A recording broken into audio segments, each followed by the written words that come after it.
శ్రీగురుభ్యో నమ. హరి ఓం. శ్రీ మాణిక్యాంబా సమేత భీమేశ్వరాయ నమ. వాగర్ధావివ సంపృక్తౌ వాగర్ధ ప్రతిపత్తయే జగతః పితరౌ వందే పార్వతీ పరమేశ్వరౌ.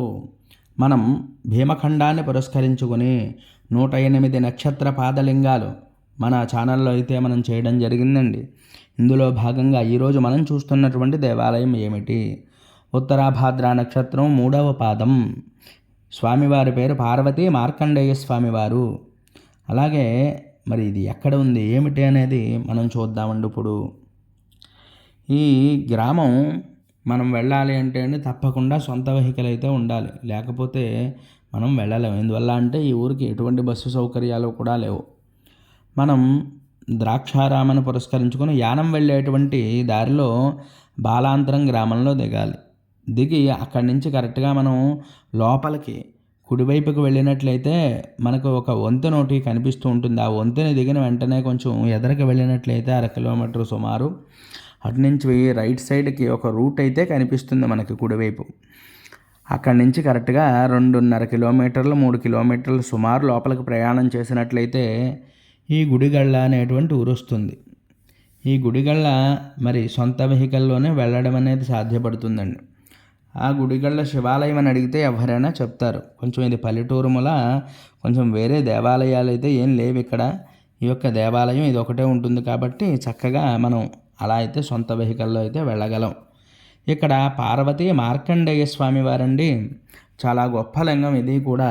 ఎందువల్ల అంటే ఉత్తరాభాద్ర నక్షత్రానికి ఇక్కడే ఉంది దేవాలయం 3వ పాదానికంటే. అందువల్ల అందరూ కూడా తప్పకుండా దర్శనం చేసుకోవాలి. అలాగే మరి ఈ నక్షత్ర దేవత అజయ ఏకపాద. అలాగే ఇది మనకి ఉత్తరాభాద్ర నక్షత్రం 3వ పాదం అంటే మీనరాశిలోకి వస్తుందండి.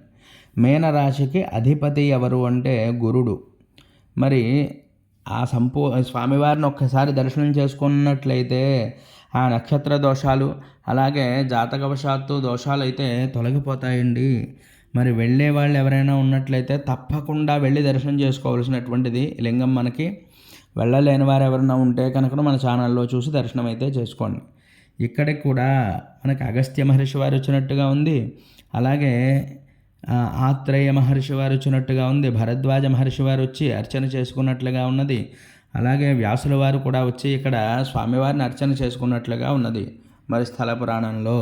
అందువల్ల అటువంటి మహనీయులందరూ కూడా వెళ్ళారు కాబట్టి మనం కూడా వెళ్ళి ఒక్కసారి దర్శనం చేసుకున్న, అభిషేకం చేసుకున్న, స్వామివారికి అర్చన చేసుకున్న ఎంతో విశేషమైనటువంటి ఫలితాన్ని అయితే మనం పొందుతాము.